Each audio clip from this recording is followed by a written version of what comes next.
All three? ولی داره چی شده؟ رفیقمون غلام علی نداره خودکار هست؟ خودکار هم بیاد خودکار داری؟ آره بیا چی؟ میستم میگیره مرسی اینو باید پس بدم میستم؟ آره میگاره فکر کرده از میستم میگیریم اینو بگیره میتونم خودکار بیگ بهت بدم ولی تواناییش چون دوست دارم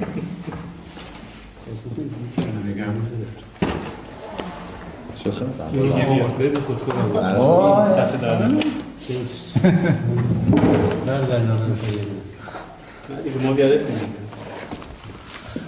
Okay, well, we'll make a start. Welcome, everyone.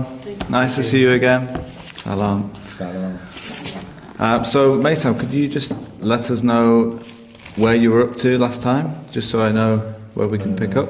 Beginning of Laban and Jacob's story. Okay, so We finished that. could we just spend 2 minutes going over last time? Sure. Cool. So, in the family tree of Abraham, we've got Abraham, Isaac, and then Jacob.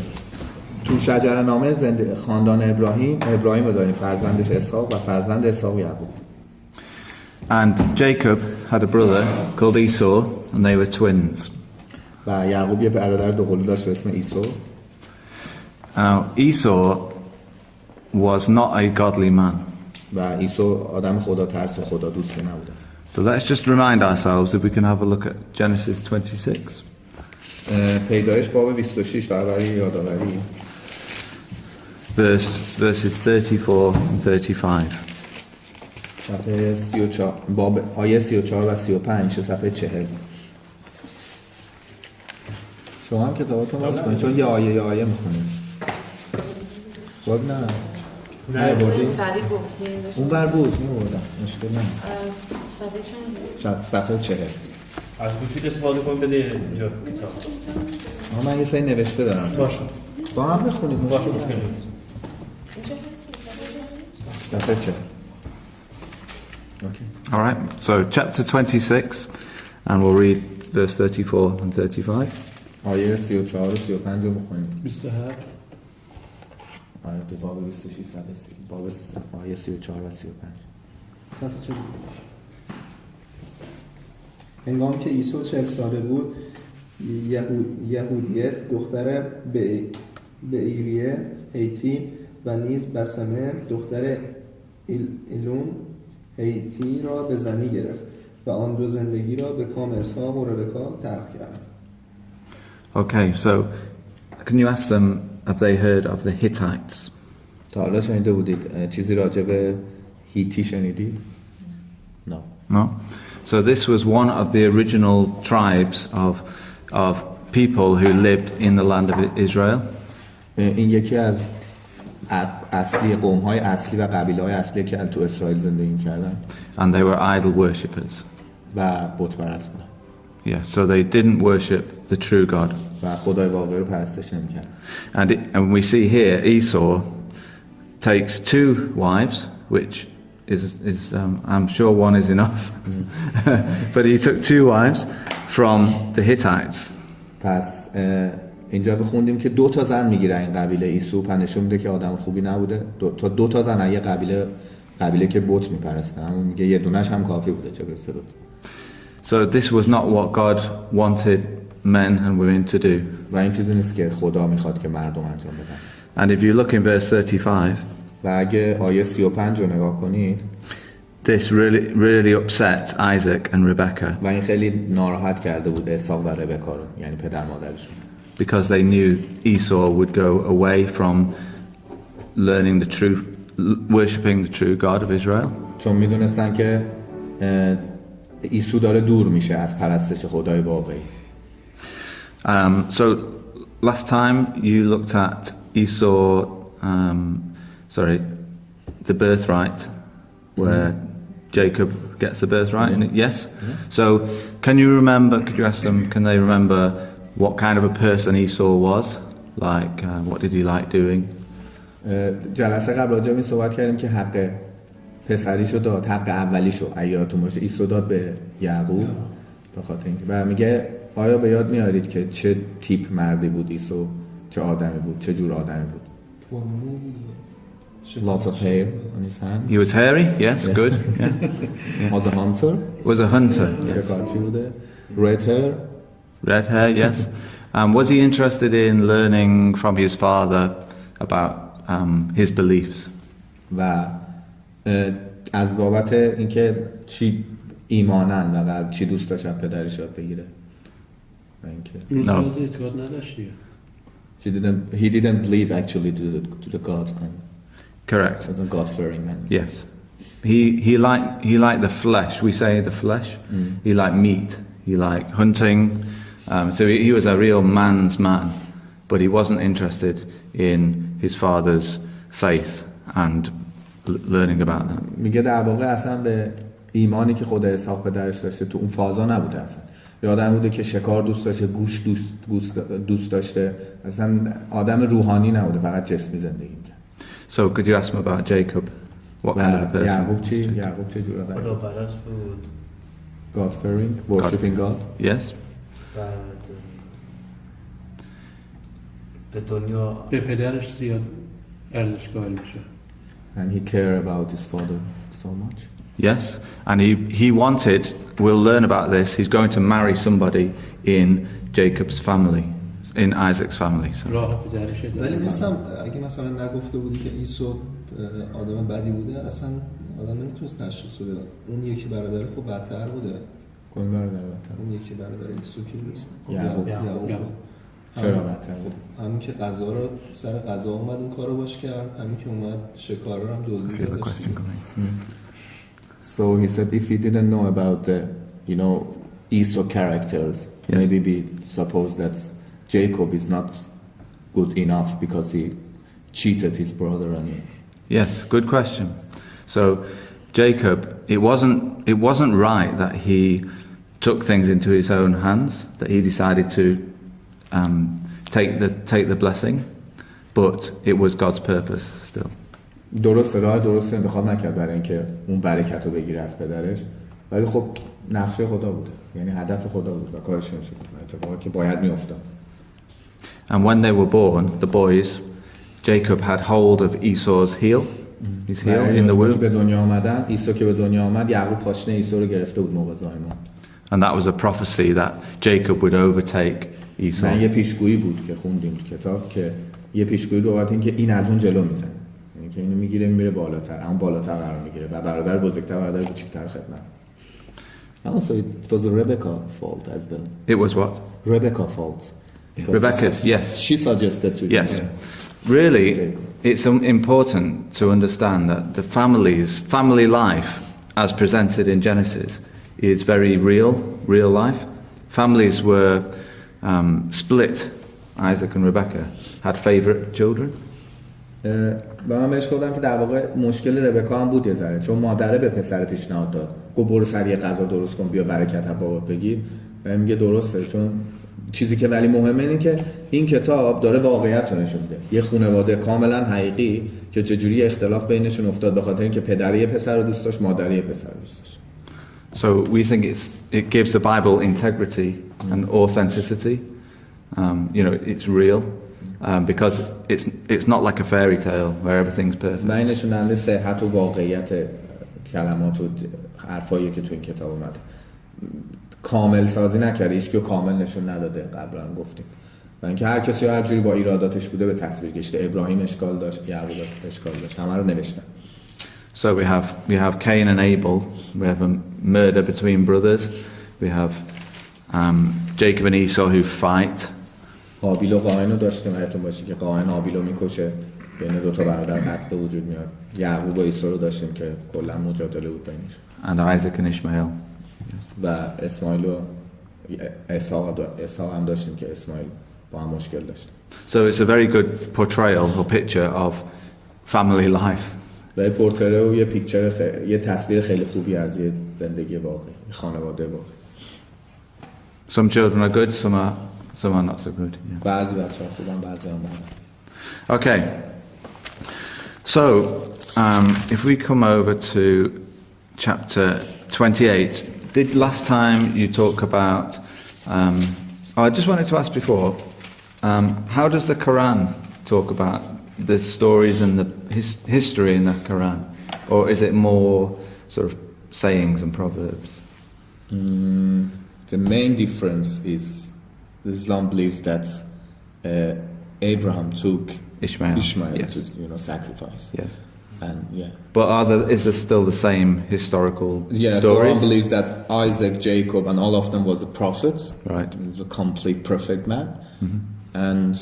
But the Muhammad is the last, was the most. Of course, yeah.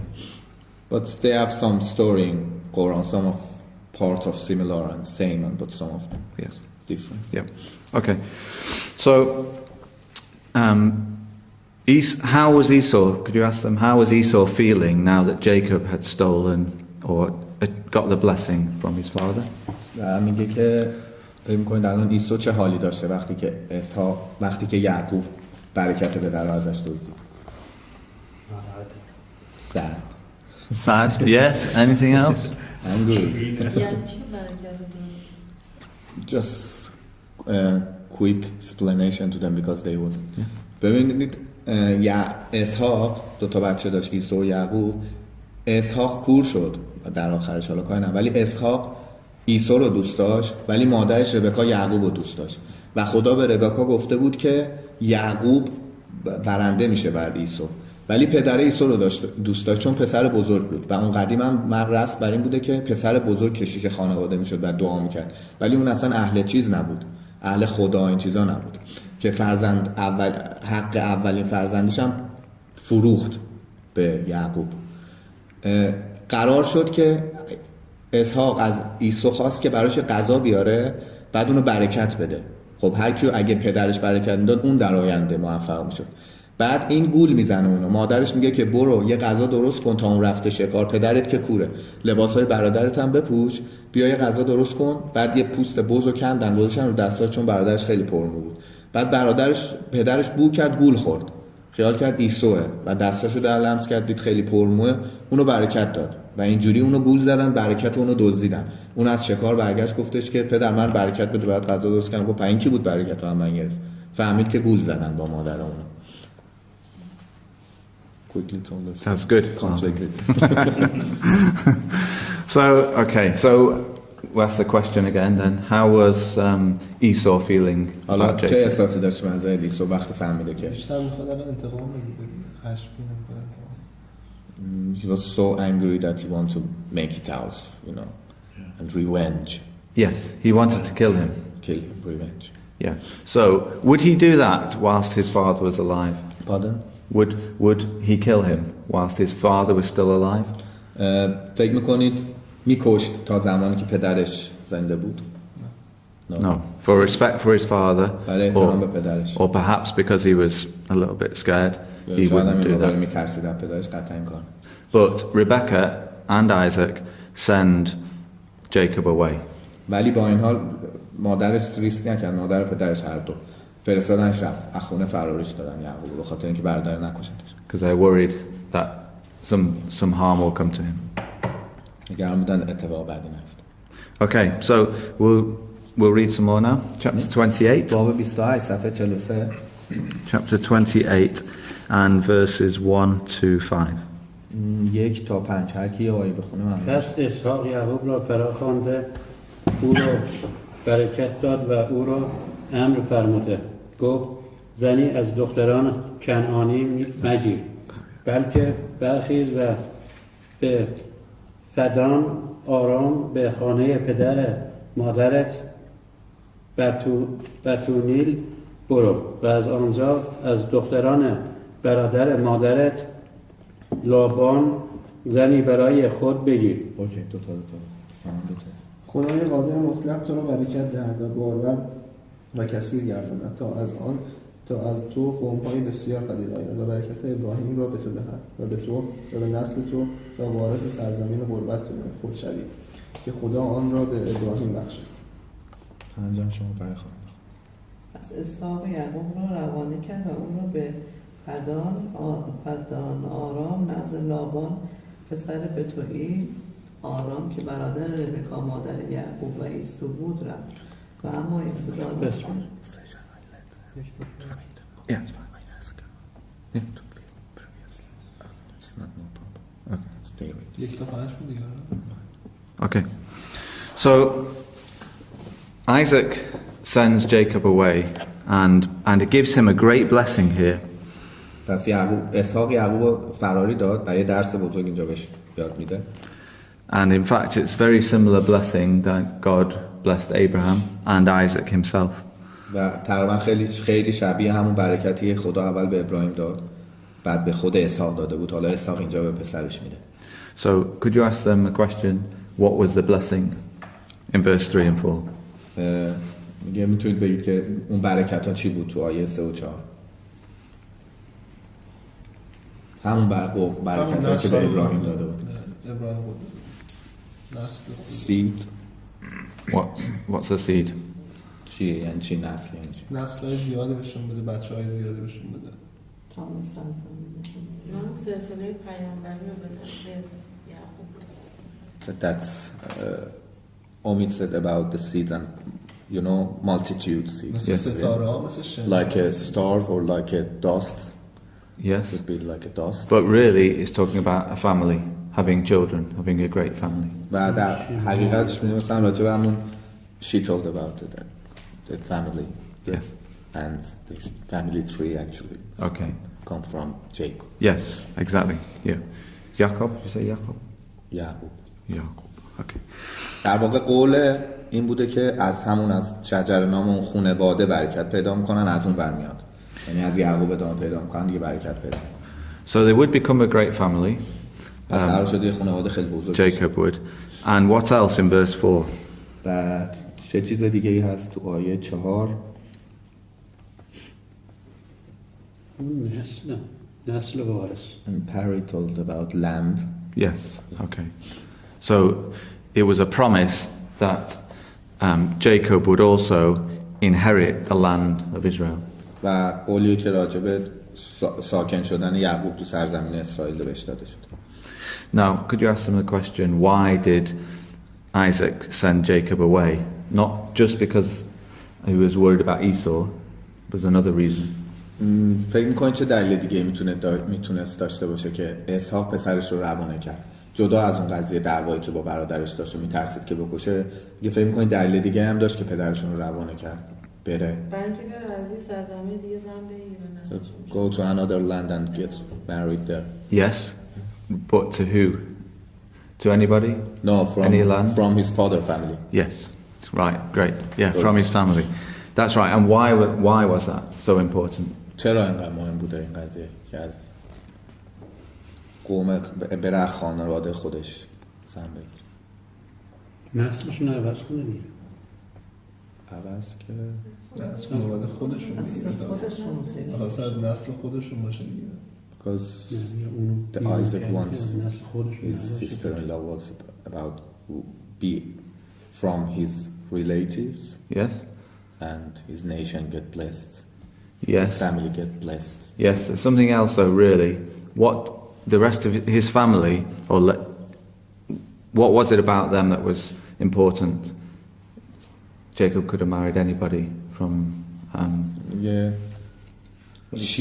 چی مهم بود اینجا که به یعقوب اجازه نمیداد در یه خانواده دیگه زن بگیره؟ So it was... نسلشون خالص باشه دیگه، همه پیامبر از نسل خودشون باشه. Their seeds and generation would be pure. Okay. That's right, but really it was because they would believe the same things as Abraham and Isaac. That family, it was really to do with their faith and their belief. ولی خب دلیل سادهش همین دلیلیه که ما الان برای ازدواجمون خود ما قبول داریم که همسرش با یه دیدگاه و یه اعتقاد ایمانی داشته باشن، یعنی هیچ اختلاف دینی مذهبی با هم نداشته باشن، دقیقاً فکر باورهای دینیشون یکی باشه. So for us Christadelphians, we encourage and really recommend marrying someone within the same faith who is a Christadelphian. و میگه ما هم به عنوان کریستادلفیان همیشه تشویق میکنیم که از بین خودمون ازدواج کنیم که در آینده فرزندامون هم به مشکل نخوره. یه ایمان با هم، زن و مرد یه ایمان داشته. It's not always 100% of the time that in reality. و در حقیقت در واقع 100% این اتفاق نمیافته. چون من میخواستم بگم He wanted to say but he didn't. Is that what he was trying to say? این اکثرا از خودشون Translated. این حکم که باید از خودشون ازدواج کنن حکم یا توصیه است؟ That's rules or encouragement. Really, it's important that we do this, otherwise we'll go astray.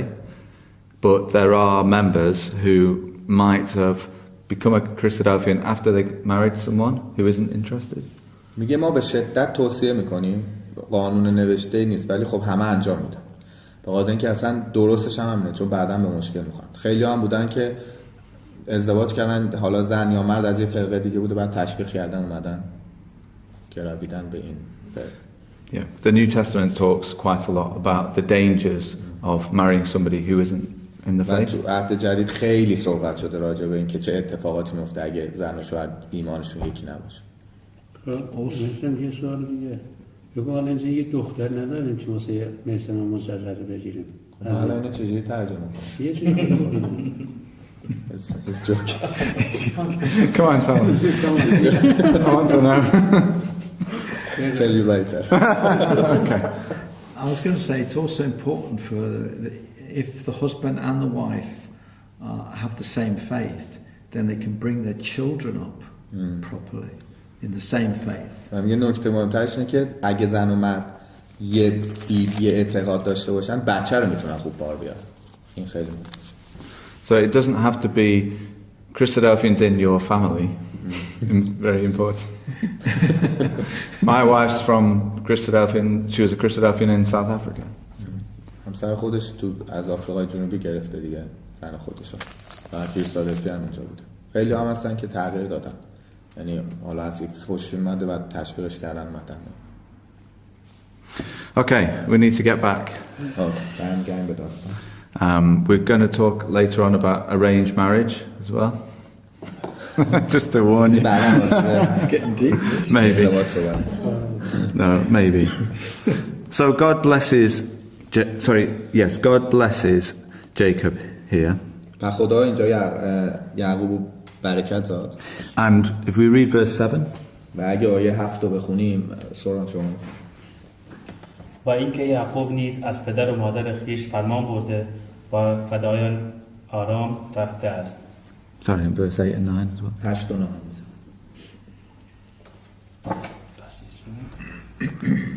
پس چون عیسو دانست که زنان کنعانی خوشایند پدرش اسحاق نیستند، نزد اسماعیل رفت و افزون بر زنانی که داشت محلت دختر اسماعیل پسر ابراهیم را که خواهر نبایوت بود به زن گرفت. Nebayut. Okay, so this is a contrast here between Jacob, who was obedient in verse 7. این در ارتباط با فرمان یعقوب که فرمان برد از پدرش ولی خب عیسی کار دیگه کرد. الان خود اسحاق هم فهمیده که یعقوب بهتر عیسی بوده. Now at this point did Isaac realize that Jacob is better than Esau or not? Still. Well, chapter 28 is the blessing of Isaac to Jacob, and I think it is, don't you? This is the real blessing rather than the blessing. باب 28 راجع به برکتی که اسحاق به یعقوب داده. من فکر می‌کنم اینطوری باشه. جدا اون برکتی که به دروغ گرفت، یعنی با کلاهبرداری گرفت، واقعا دیگه برکتش داد. We're not really told. ولی واضح واقعا گفته نشد. I don't think so. No. Okay, so now on the way to going to his uncle's home, و تو راه رفتن به خونه عموش something happens to Jacob, and it's a famous story. و یه اتفاق بر یعقوب افتاد تو راه که خیلی داستان معروفیه. Have they heard of Jacob's ladder? راجع به نردبان یعقوب چیز شنیدی؟ No. Okay. There's a film called Jacob's Ladder. It's not about this, but I thought they might. Yeah, it's a bit grim. I thought they might have heard of it. Dreaming about it. Yeah. Okay, so we'll read about this now. This الان is, راجع به اون اتفاق میخونیم. and this kind of establishes what kind of a person Jacob was. و این یه جورایی بیان میکنه که یعقوب چه جور آدمی بود و پایه‌گذاری میکنه شخصیت یعقوب این قضیه. So chapter 28 and we'll read from verse 10 to آیه 10 verse 13. 13. و اما یعقوب به ارشبع را ترک گفته به سوی حران روانه شد و به مکانی رسید و شب را در آنجا به سر برد، زیرا آفتاب غروب کرده بود. او سنگی از آنجا برگرفت و زیر سر خود نهاده در همانجا خوابید. و خوابی دید که اینک پلکانی بر زمین برپاست که سرش به آسمان میرسد و فرشتگان خدا بر آن صعود و نزول میکنند. و هم خداوند بر بالای آن ایستاد و گفت من یهوه خدای پدرت ابراهیم و خدای اسحاق هستم.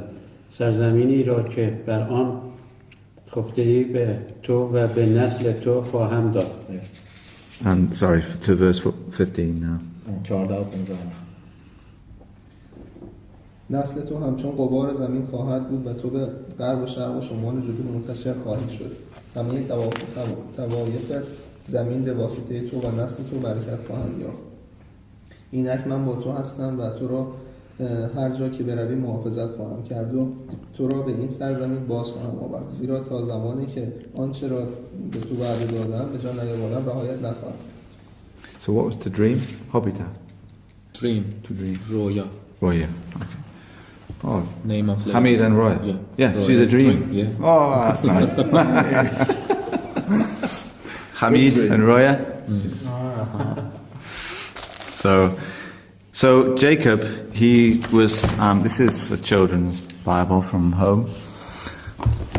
He was lying down with a stone for his pillow, یه سنگ به عنوان بالش متکا گذاشته سرش. and he dreams of a ladder or a staircase. یه خواب دید که یه نردبونی از زمین به آسمون رفت. اینجا نوشته یعقوب. یعقوب. کی زنه؟ Said that Jacob is a male, but she's a female. No, that's a male. I don't. It just. مرده اون موقع اونجوری میگشت. Yeah, it just looks like. Yeah. They were different. Good to know. Good to check. So this image, this dream he had was of a staircase or a ladder, and angels were going up it and coming down. رویای نردبونی بود که فرشته‌ها ازش بالا پایین میرفتن. And it's a nice point to make that the angels were already on the earth, going up and coming down. So they weren't all just up in heaven; they were on the earth already. و چیزی که خوبه بهش توجه کنیم اینه که فرشته‌ها رو زمین هم بودن. یعنی می اومدن کامل روی زمین دوباره میرفتن بالا. اینجوری نبود که فقط تو آسمون باشه. So could you ask them, have they any idea what this dream meant? نظری داری راجع به اینکه معنی کلی این رویا چی بود؟ چه معنی میده؟ خدا خودش هم به غیر از اینکه پدر یعقوب بهش برکت داد، خداوند خودش هم خودش رو بهش نشون داد. گفت که نسلت ادامه پیدا کنه. Apart from Jacob, Isaac blessing, God's blessed Jacob. Yes. So, In what way? از چه طریقی؟ What do they understand the role of angels? What do angels do? منظورش این نقش فرشته هاست. این نقش فرشته ها رو تو رویا آیا مثلا متوجه شدید؟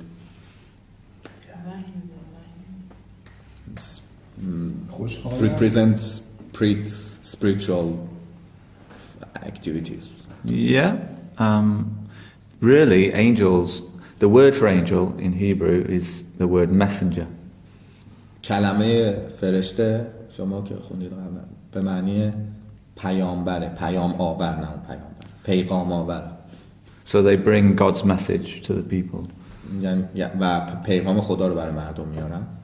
And they make things happen in politics and in the world so that God's will is done. و هر چیزی که اقتصادی سیاسی روی زمین اتفاق میفته همش خواست خداست و اونا انجامش میدن برای خدا. And Jacob would actually wrestle with an angel later on. و جلوتر میخونیم که یعقوب با یه فرشته کشتی گرفت فیزیکی. But the real point is in verse 15 where it says at the end of the verse. و نکته مهمترش اینه که انتهای آیه 15 I will keep you in all places where you go, و بهش میگه که هر جا بری تو رو محافظت میکنم. خدا به یعقوب میگه and bring you back into this land, و تو رو به این سرزمین برمیگردونم and he will not leave him. و هیچ وقت ترکت نمیکنم. God would not leave him. و خدا هیچ وقت ترکش نخواهد. So this is really all about a reassurance for Jacob. و همش در واقع یه باز اطمینانی بود، یه اطمینان دوباره‌ای بود برای یعقوب. So finally, Jacob makes a vow or a promise. و در نهایت یعقوب قولو گرفت، یعنی قولی داده شد به یعقوب. If we have a look, well, shall we read verse 18 to the end? آیه 18 رو زحمت بخونید. The end of chapter. Yes, آخر 18 باب. to the end. Yeah. هر کی یکی صبح زود یعقوب سنگی را که زیر سر نهاده بود برگرفت و آن را همچون ستونی برپا داشت و بر سر آن روغن ریخت. و آنجا را بیت ای نامید، حالان که نام آن شهر نخست روز بود. آنگاه یعقوب نصب کرده گفت اگر خدا با من باشد و مرا در این راه که میروم محافظت کند و مرا نان برای خوردن و لباس برای پوشیدن حتی فرماید، تا به سلامت به خانه پدری بازگردم. آنگاه یهوه خدای من خواهد بود و این سنگ که آن را همچون ستونی برپا داشتم خانه خدا خواهد بود و از هر چه به من بدهی که آن را به یقین به تو خواهم داد. Okay, so bread is naan. Yes, got that. So Jacob says in verse 20, if God will look after me, then he says in verse 22 that he will give God something back in his life. یعقوب اینجا تو آیه 20 میگه اگه خدا واقعا منو محافظت کنه و من چیزایی که میخوام بده، منم در آینده از زندگیم یک تهشو بهش میدم. And in fact, verse 21 says, if I come back to Isaac's house safely, then God would be his God for the rest of his life. و با شرط میکنه که اگه خدا کمکم کنه که سالم به خونه پدرم برگردم، واقعا دیگه خدای من. So this tells us a lot about Jacob's character. و خیلی اینجا داره صحبت میکنه راجع به شخصیت یعقوب. Okay. So now, chapter 29, Jacob is going to find a wife. و باب 29 یعقوب میره که همسر پیدا کنه. So in these days, the place, well, no, let's just read. So he goes to his uncle Laban's house. میره خونه عموش اسم لابان. And we'll have to read verse 1 to 1 to 9. آیه 1 تا 9 داستان جالبیه خدا باشم. پس یعقوب سفر خیش را پی گرفت و به سرزمین مردمان مشرق رسید. چون نگرید چاهی در صحرا دید که 3 گله گوسفند نزد آن خوابیده بودند، زیرا از آن چاه به گله ها آب می‌دادند. سنگی که بر دهانه چاه بود بزرگ بود. 3 و 4. چون همه گله ها در آنجا فراهم می آمدند، سنگ را از دهانه چاه می غلطانیدند و گله را آب می دادند. سپس سنگ را بر جای خود بر دهانه چاه باز می نهانیدند. یعقوب از چوپان پرسید ای برادرانم شما از کجایید؟ پاسخ دادند از حرانیم. به انان گفت ایا لابان نحوه ناهور را میشناسید؟ پاسخ دادند آری او را میشناسیم. یعقوب از آنان پرسید آیا سلامت است؟ گفتند آری سلامت است و اینک دخترش راهیل نیز به گله می آید. یعقوب گفت روز هنوز باقی است و زمان جمع کردن دام ها نیست. گله را آب دهید و رفته آنها را بسرانید. اما آنها پاسخ دادند تا همه گله ها گرد نیایند و سنگ از دهانه این چاه غلطانیده نشود نمیتوانیم آنگاه گله را آب خواهیم داد. هنوز با ایشان سخن میگفت که راهیل با گله پدرش آمد زیرا که چوپان بود. Okay. Good reading. At home, there's always one child. We do the readings at home. There's always one child who does more verses than they should. یه خونه ما همیشه همینجوری یکی گیر میده همیشه بیشتر تغییر میکنه. That's Masood. Tell him he's in the zone. So Jacob goes to, this is in Syria, which it says in verse 1, the people of the east. Is that what yours says? Verse 1. He came into the land of the people of the east. Yes. So these people were probably Muslim in Syria. و اینکه به سمت سوریه رفته دیگه، حران هم سوریه. و اینکه نوشته به سمت مردمان مشرق، میگه احتمال خیلی زیاد مسلمان بودن. Well, I don't know actually. Anyway. Muhammad was Yes. 600. Yeah. Sorry, not Muslim. Yeah. But they had the roots of Islam back here, didn't they? With the ornaments, they had moon-shaped ornaments. نه همینو بهش گفت مارتین بهش Yeah, گفت. so not Muslim, but مسلمان نبودن ولی رفتارا و قوانین و سنتاشون عین مسلمانا بود، چون بعداً از همون سمت اومدن دیگه. so the early kind of influence of that. یعنی تاثیرگذار بودن اونا بود، به زودی تاثیرگذار Well, شدن they worship the moon and stars. و ماه و ستاره میپرسته. So Jacob comes to a well of water, and he comes across in verse 4. آیه 4 اومد سمت یه چاه آب. He found these men, and they say, we're from Haran. And he asked them, do you know Laban? و یه مرد اومد که ازش پرسید و اونم گفت از حران اومدم و بهش گفت که لابان میشناسی، لابان عموش بود. So the well was a place where people would meet and talk. و چاه اون موقع جایی بوده که مردم اغلب هم دیگر رو میدیدن و با هم صحبت میکردن. And in fact they answer and say, Laban is well, and in fact his daughter Rachel looks after the sheep. و بهش گفتن که در از عموت لابان خوبه و دخترش راهیل گله چرانی میکنه، گوسفندا رو الان داره برده چرا. And they refuse to water Jacob's animals, his camels, I presume, and his sheep. They refused. Yes, in verse 8, they said, we cannot. و تو آیه 8 میخونی که آب میخواست و اونا بهش آب ندادن به یعقوب و گفتن که تو همه گله نیاد ما سنگ چاهو کنار نمیزنیم، بعد صبر کنیم. So they weren't being very helpful. که خیلی مهمه این قضیه. But in verse 9, who comes along but Rachel herself? و آیه 9 میبینیم که راهیل از راه میرسه. So this whole story is God's hand at work. و کل این قضیه، کل این داستان قضیه در یه جورایی تأثیر حضور خدا تو این داستان. So the vision, the dream of the angels, God clearly had arranged Rachel to come at this time. در واقع همون خواب و رویایی که یعقوب دید یه جورایی پیشگویی و برای این بود که خدا یعنی الان همسر یعقوبو کنار گذاشته و انتخاب کرده از قبل. به خاطر همین هم بود که اون رویا رو دید و خدا بهش تاکید کرد.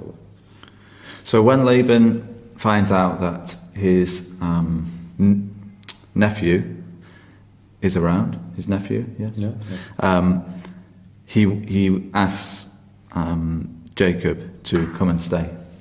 و وقتی لابان فهمید که برادرزادش یعقوب نزدیکشون اومده اون اطراف ازش خواست که بره پیش اونا. But really, in verse 12, it was Rachel who ran to her father. ولی در اصل تو آیه 12 میبینیم که راهیل بود که اونو برد سمت خانواده‌اش. So what does that tell us about Rachel? Pardon? Could you ask the question? What does that tell us about Rachel's character? و میگه میتونید چیزی مثلا تو همین حد که میدید تو شخصیت راهیل چی فهمیدید تو اینجا؟ First she waters the sheep, and secondly she runs home to. اول از همه که رسید به یعقوب، خود یعقوب آب از چاه کشید به یعقوب آب داد و به گله یعقوب آب داد، بعدم سریع بدو رفت سر خانواده‌اش که یعقوب رو ببره خانواده‌اش. آدم خداشناس بود دیگه. God knowing and God fearing man, woman, Yes? این دختر عموش بوده دختر دایش. cousin. حالا Yes, cousin. عموش. آخه آره دیگه دایی حالا اینجا میشه چون آنکل تو انگلیسی عمو. هر دوی ولی خب مهم دیگه برادر ربکای برادر Laban is a because uncle is the same for brother of mother and brother of father. Yes. And the Laban was brother of Rebecca or brother of Rebecca. Brother of Rebecca. آره دایی. Yes. Daish. دایی. Doi. Okay. So, yes, Rachel was God-fearing, but she was also hard-working and willing. و آره زن خداشناسی بوده ولی یه نکته هست که خیلی سخت کوش بوده که حالا دوستان می‌برده خیلی And کاری بوده. this would be very important later on. She would have to go home to it. She would have to go with Jacob to Israel. و این مهمه برای بعد داستان چون مجبور میشه که با یعقوب بره به سمت اسرائیل. Which was not an easy thing for a young woman to do. اصلا راحتی نیست که مسافرت اون موقع اونم برای زن جوان. نه ترسم بوده دیگه. Okay, so we won't read lots of this part of chapter 29 now. But Laban wasn't a good person to live with. و تا همین جای حدودی از الان خوندیم باب 29 ولی خب لیبن همون لابان اصلا مرد خوبی برای زندگی کردن با اون آدم زندگی کردن نبودن که باش بخواد آدم زندگی کنه. Jacob was working for Laban, but he said, Laban said, well, what will your wages be? و یعقوب رفت برای دایش کار کرد و کار میکرد و اینجا بحث مزد و اینا پیش اومد که مزد یعقوب چی میخواد باشه این وسط در ازای کاری که داره برای دایش میکنه. So Jacob, being very astute, clever, Okay. not clever, but shrewd. What's an easy word? He asks if his wages could be Rachel to marry. و اینجا یه ذره زیرک بازی رند بازی در آورد درست یعقوب و به دایش گفتش که حالا که من برات کار میکنم در ازای مزدش به من دختر تو بده همون راهیل. So good idea. نظر خوبه. But Laban made him work for 7 years. اما لابان مجبورش کرد که 7 سال براش کار کنه تا دخترشو بهش بده. 7 years for a wife. 7 سال برای یه زن. But if we look at verse, can we read verse 20? آیه 20 20. پس یعقوب برای رسیدن به راهیل 7 سال خدمت کرد ولی به سبب مهری که به راهیل داشت در نظرش چند روزی بیش ننمود. So he loved Rachel so much, 7 years went past like that. و چون خیلی دوست داشت خیلی راهیل دوست داشت 7 سال کار کرد و با یه چشم هم زدن گذشت. But this is a dramatic part of this story. When Laban gives, or when Jacob thinks that he's going to marry Rachel, Laban tricks him and gives him his eldest daughter Leah. در اینجا قسمت دراماتیک و غمگین داستانه که 7 سال کار کرد بنده خدا و فکر کرد که الان میاد دخترشو میده ولی لابان دختر بزرگشو بهش داد. چون برای دختر کوچیکه. So I don't know how. Jacob was not very impressed. و یعقوب خیلی تاثیر قرار نگرفت. حالا وقتی که ما الان برامون. But Laban did say, after the wedding feast is over, then you can marry Rachel. و لابان بهش میگه که بعد اینکه تو با این بعد ازدواج کنی بعد جشن میتونی دوباره بعدش با راهیل هم ازدواج. But he had to work another 7 years. ولی باید به خاطر راهیل هم دوباره 7 سال دیگه کار کنی. So basically, Laban was a crook. Yes, Laban was a bad boss. مگه اولش باش حرف نزده بود؟ بس گفته بود که راهیلا میخوام. We had deal at the beginning, but Yes, he broke it, Laban. I think he didn't mention to him that I want Rachel, maybe. No, he did. He did say. Oh, he did, Yes. But Laban Cheated. tricked him. Yeah. Cheated him. گوله زد. بهش گفته بود که راهیلو میخوام. اصلا اسمشو آورده اینجا اومد. ولی گوله زد. Laban wanted Jacob to work for him a long time because he was a good worker. چون important. خیلی خرکار بوده، خوب کار میکرده، گفته چیز ازش کار بکشیم. So again, it's a real incident with. It was a hard time for Jacob. یه دوباره یه اتفاق واقعی رو داریم میخونیم اینجا که خیلی حقیقت نوشته شده ولی شرایط خیلی سختی بوده. وقتی یعقوب به برادر خودش کلک میزنه خب دایش هم بهش کلک میده.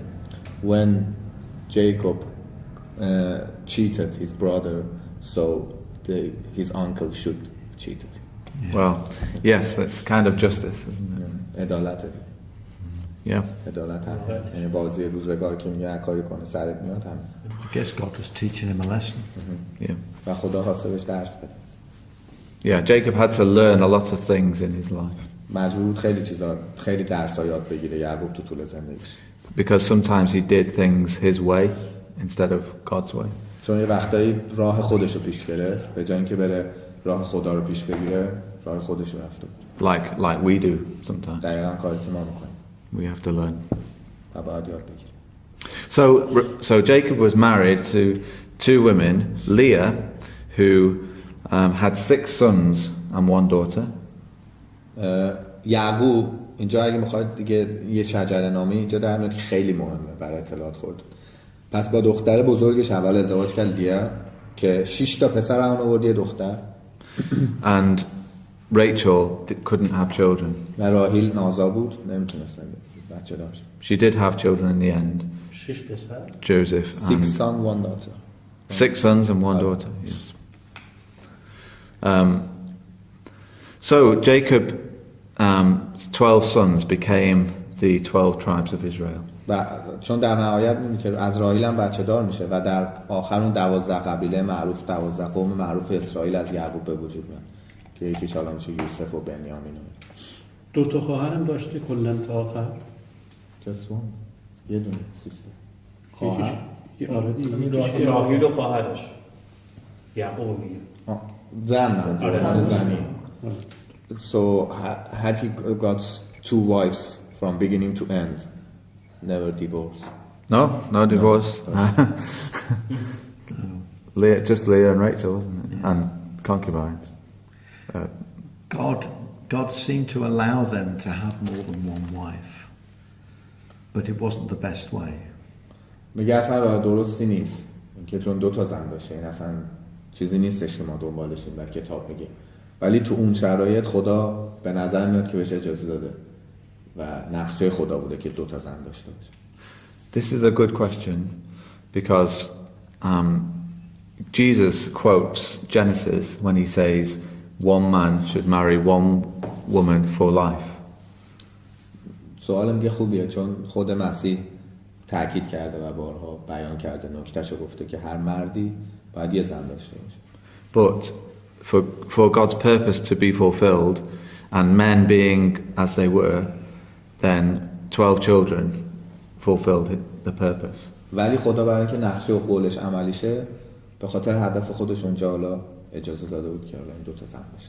یعنی یه جوری رقم زد زندگیشو که 2 تا زن بگیره که اون 12 تا قبیله درست بشه.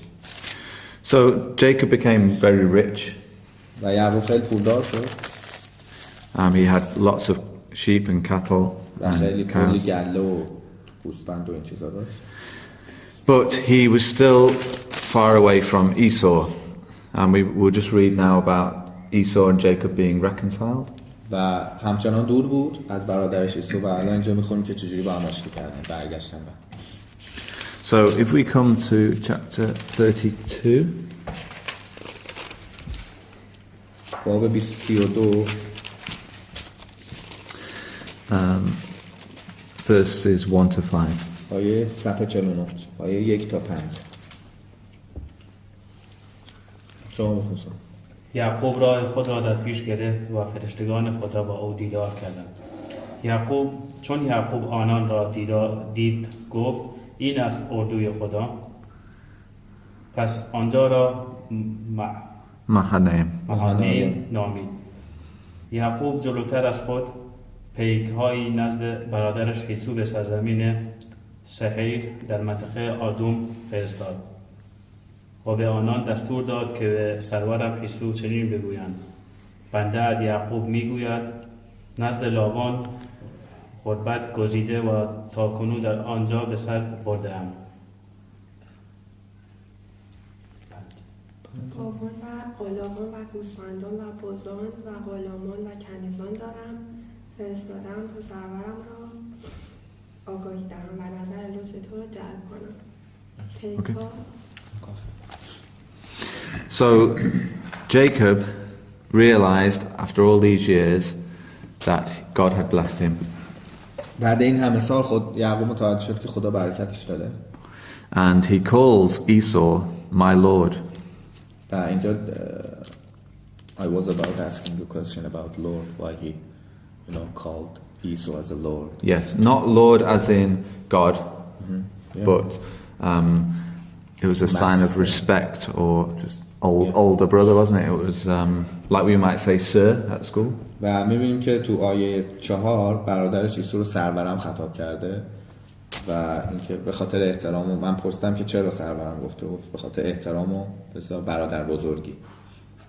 And he brought Esau great presents و هدایای بزرگی برای عیسی بود of animals and food. از غذا و حیوانات. And in fact they are, in chapter 33, they are reconciled and there's no hatred anymore. و در باب 33 میخونیم که اینا با هم آشتی کردن دیگه هیچ تنفر نفرت بینشون. But just one last story about Jacob. و اما آخرین داستان راجع به یعقوب چیه؟ And this is where he wrestles with an angel. که همون کشتی گرفتن با فرشته است. So if we read from verse 24. تو خوابش بوده نه؟ صفحه 50. تو خوابش کشتی گرفت. In his dream. No, in No. real life. در واقعیت. Oh, good question, yeah. So verse 24 to 30. 24 تا 30. صفحه 50. و یعقوب تنها ماند و مردی تا سپیده‌دم با او کشتی می‌گرفت. چون آن مرد دید که بر یعقوب چیره نمی‌شود، بیخران یعقوب را گرفت، چنانکه بیخران او به هنگام کشتی با آن مرد از جای در رفت. آنگاه آن مرد گفت بگذار بروم زیرا سپیده بردمیده است. اما یعقوب پاسخ داد تا مرا برکت ندهی نمیگذارم بروی. مرد از او پرسید نام تو چیست؟ پاسخ داد یعقوب. آنگاه آن مرد گفت از این پس نام تو نه یعقوب بلکه اسرائیل خواهد بود، زیرا با خدا و انسان مجاهده کردی و چیره شدی. 29 To 30. تا 29. آنگاه یعقوب گفت تمنا این که نامت را به من بگویی. ولی آن مرد پاسخ داد چرا نام مرا میپرسی؟ و در آنجا او را برکت داد. پس یعقوب آنجا را فینیل نامید و گفت زیرا خدا را رو به رو دیدم و با این همه جانم رهایی یافت. So Jacob wrestles with the angel until the angel would bless him. انقدر کشتی گرفت با اون فرشته تا فرشته برکتش بده. In verse 26 it says, I will not let you go unless you bless me. تو آیه 26 میگه که نمیذارم بری تا اینکه منو برکت بدی. So the blessing that the angel gave him was to change his name. و برکتی که فرشته به اون داد تغییر نامش بود. So Jacob had 12 sons and his name was changed to Israel. That's where we get the 12 tribes of Israel. پس یعقوب اسمش تغییر کرد به اسرائیل که 12 تا هم بچه داشت. اون موقع یعقوب 12 قبیله اسرائیل انجام. یعقوب اسمش اسرائیل بود. And Israel, the name Israel, El, is God. اسم اسرائیل به انگلیسی اون ایل آخرش معنیش خداه. And the Israel is prince with God. Is that Mukhadi? What's the word for prince? Prince means ملکه. Malaki. Okay. و اینکه حالا پادشاه یا ملکه خدا پادشاه. So he would be a prince with God. So this was a great name given to him. و یه اسم خیلی بزرگی بود که بهش داده شد. And his children would become the 12 tribes of Israel. و پسراش قراره به 12 قوم اسرائیل تبدیل بشه. And in most Bibles you'll have a map with 12 tribes. و تو بیشتر کتاب‌های مقدس اولش نقشه هست که 12 تا رو چجوری تقسیم شدن تو اسرائیل رو نشون میده.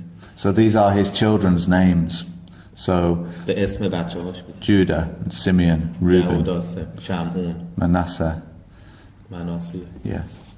So they became the land of Israel, and they spread out. رو هم 12 تا سرزمین اسرائیل تشکیل داد.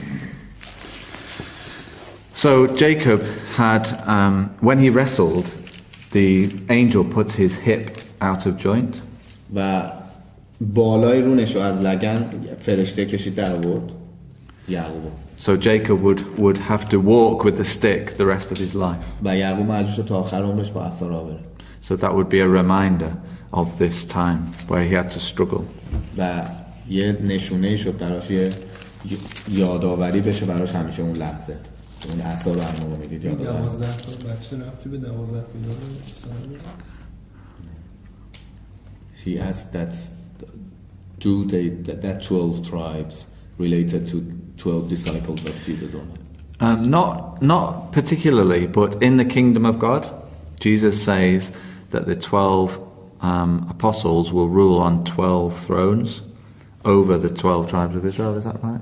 دیگه به طور منحصر فرد نه، ولی تو کتاب مکاشفه آخرش میخونیم، آخرین کتاب، که مسیح میگه که تو پادشاهی خدا 12 تا یار من به 12 تا قبیله حکومت میکنه. این 12 عدد الکی نیست. So we will read later on when the Israelites went into Egypt in the time of Joseph, then they would escape Egypt, and that's the Exodus back into the land, and that's when they would eventually, after lots of wandering, populate the land of Israel in the time of Joshua. و میگه بعدا میخونیم که وقتی اسرائیلی‌ها رفتن تو مصر و گرفتار شدن، بعد دوباره خواستن هم مصر فرار کنن، اومدن فرار کردن. کتاب خروج میخونیم که چجوری فرارشون داد و موسی اومد تا وسط را، بعد قومو داد دست یوشع، بعد اومدن زیاد شد 12 قبیله. So eventually, yes, you're right, but it would take a while to get there. نهایتاً آره، میگه حرفت درسته که این 12 به این 12 رفت. یعنی اینجا. So that's really all we're going to do about Jacob. We're going to finish there. But one of Jacob's sons was very, very important.